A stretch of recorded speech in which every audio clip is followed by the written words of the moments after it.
Assalamualaikum warahmatullahi wabarakatuh pemirsa setia TV Tabalong dimanapun Anda berada. Saya Kiki Breslin dapat kembali menjumpai Anda dalam program Ruang Sehat, ruang seputar informasi kesehatan.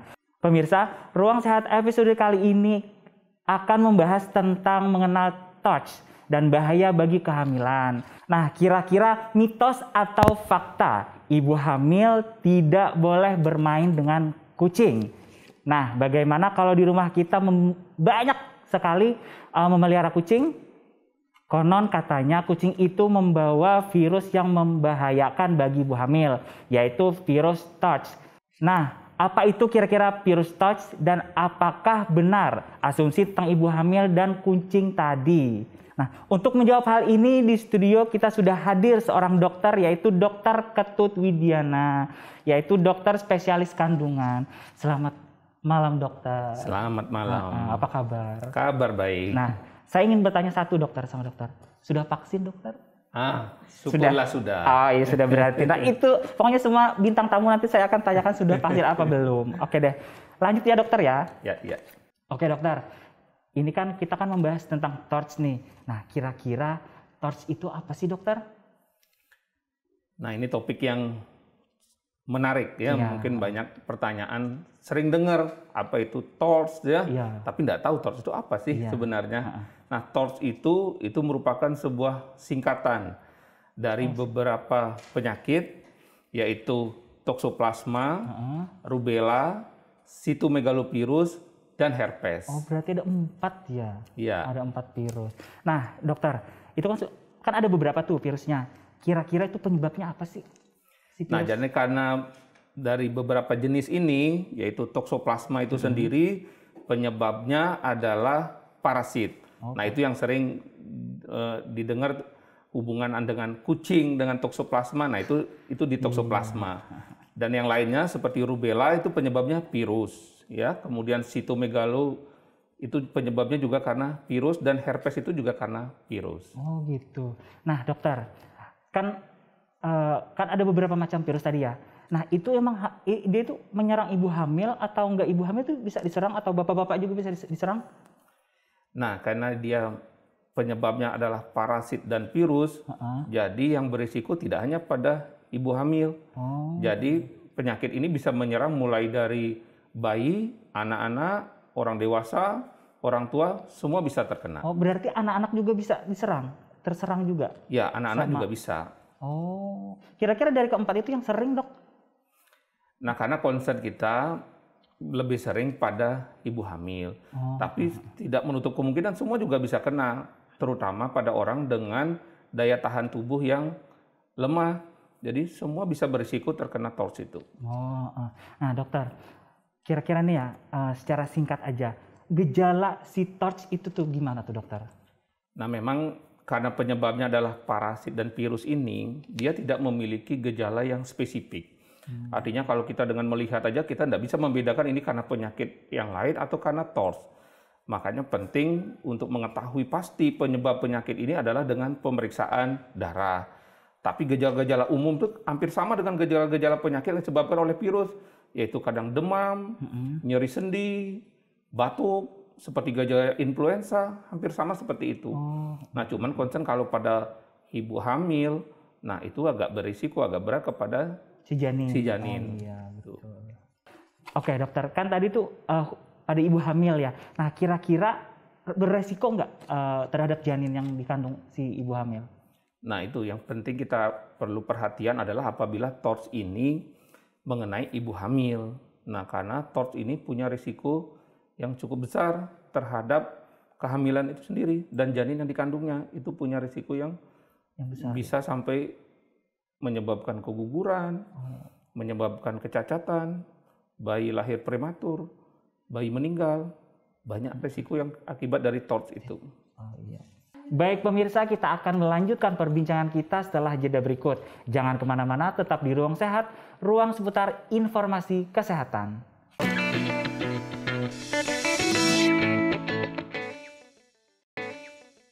Oke pemirsa, kembali lagi dalam program Ruang Sehat, ruang seputar informasi kesehatan. Oke, kita lanjut ya pertanyaannya. Oke dokter, kira-kira bagaimana kita bisa mengetahui seseorang itu terinfeksi si virus TARS tersebut?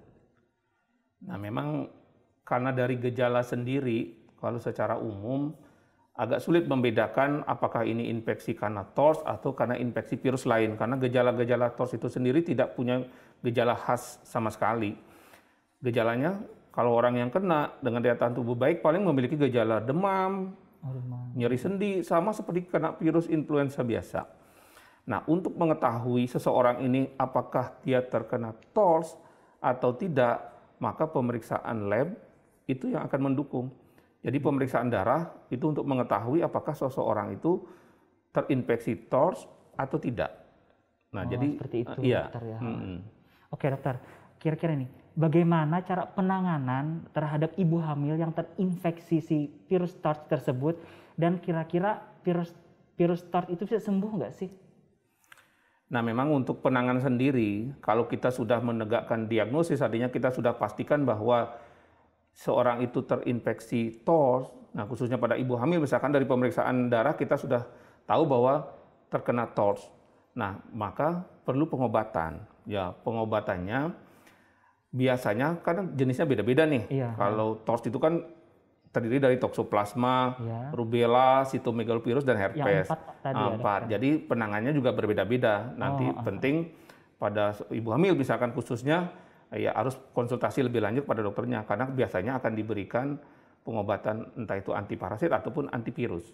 Oh, berarti bermacam-macam gitu dokter ya pengobatannya, berarti beda si virus berarti beda juga penanganannya. Iya.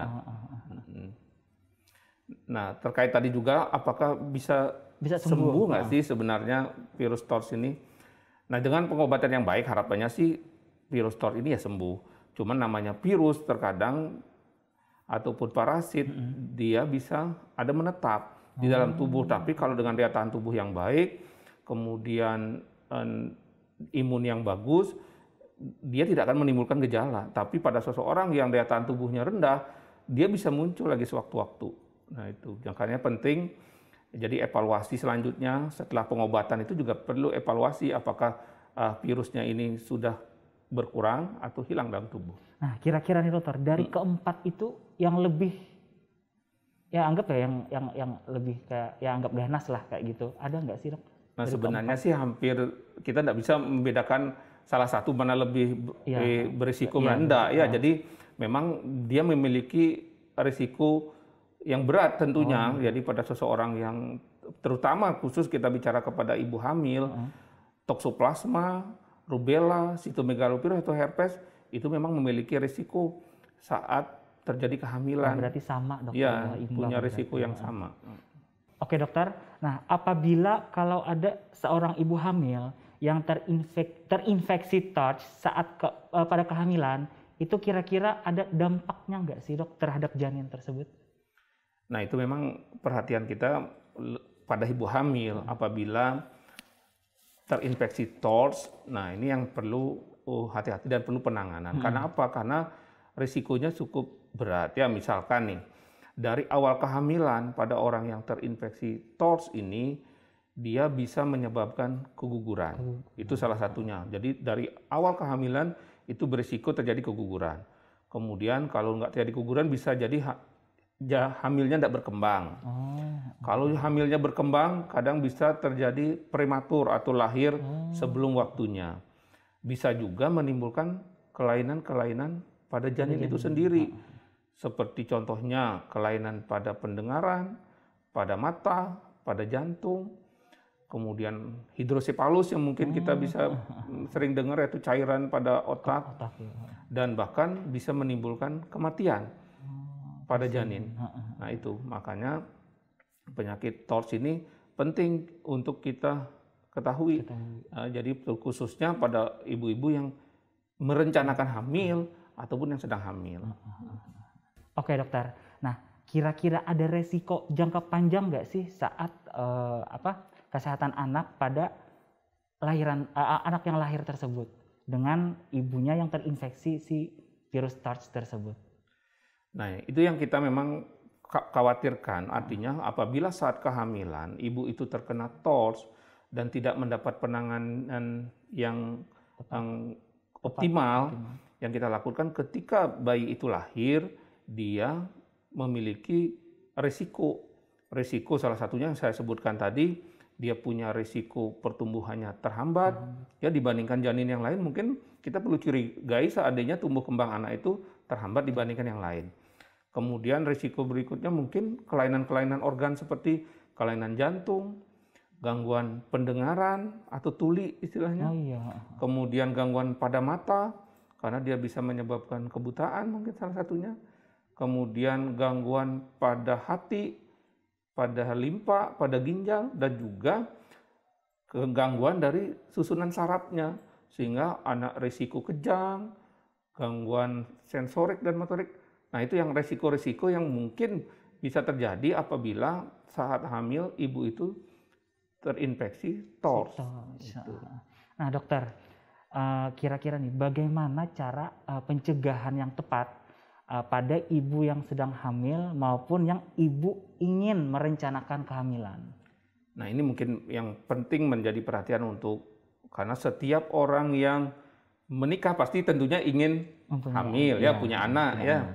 Nah, dengan adanya TORS ini penting, yang pertama adalah seorang itu harus menjaga kesehatannya dengan menjaga pola hidup sehat. Pola hidup sehat itu dalam arti gimana? Karena TORS ini salah satu media penularannya kan dari parasit. Nah, parasit yang mungkin tadi disebutkan di awal, salah satunya dari kotoran kucing. Sehingga penting banget, misalkan hindari makanan-makanan yang mentah. Daging mentah, setengah matang, itu perlu dihindari. Kedua, harus mencuci buah, sayur, kalau mau dikonsumsi, cuci dengan bersih. Kemudian yang tidak kalah penting adalah cuci tangan, itu sangat penting. Jadi seorang ibu, apalagi ibu rumah tangga yang suka berkebun, ya, habis di tanah seperti itu, berkebun, pastikan cuci tangan yang bersih.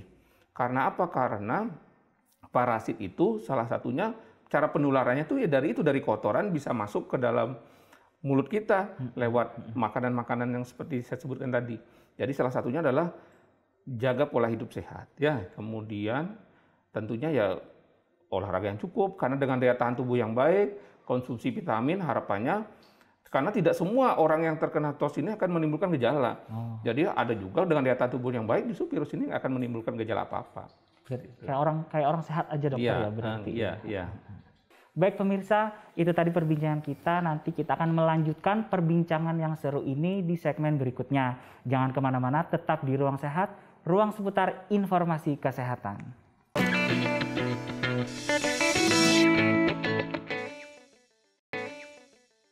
Oke pemirsa, bertemu kembali lagi di Ruang Sehat, ruang seputar informasi kesehatan. Nah, kali ini kita sudah masuk di segmen 3, yaitu mitos atau fakta. Dokter, nanti saya akan bertanya kepada dokter, nanti dokter yang menjawabnya. Beri sedikit penjelasan dokter ya. Oke. Nanti pertanyaan akan muncul di monitor. Oke deh, bagaimana kita lanjut?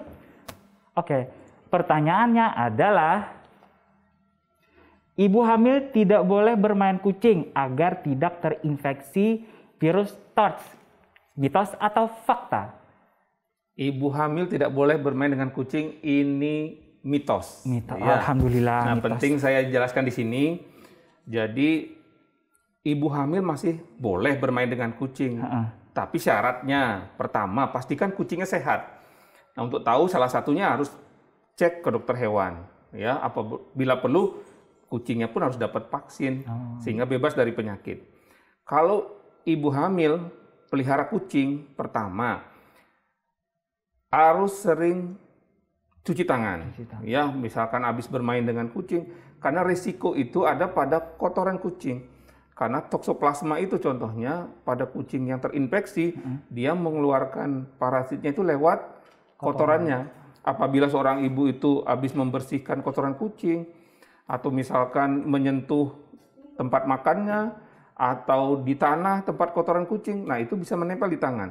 Nah, apabila itu tidak sengaja masuk ke mulut, nah itu pada ibu hamil bisa risiko terinfeksi toksoplasma itu. Oke, Begitupun kalau toksoplasma itu menginfeksi artinya tercemar pada makanan, misalkan itu pada buah, sayur. Nah, itulah kenapa penting mencuci makanan dengan bersih seperti buah dan sayur sebelum dikonsumsi. Nah, dan yang paling penting adalah cuci tangan sebelum makan. Itu berarti salah satunya. Berarti mitos ya dokter? Ya dokter ya?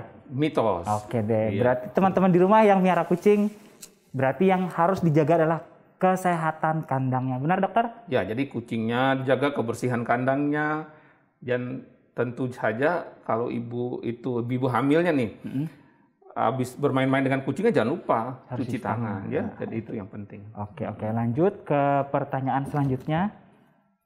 Invasi torch dapat menyebabkan keguguran berulang dan kemandulan. Kira-kira mitos atau fakta, dokter? Ini pertanyaan ini mungkin ada mitos, ada fakta. Wah, ya. Dua berarti ya? Ya, dua.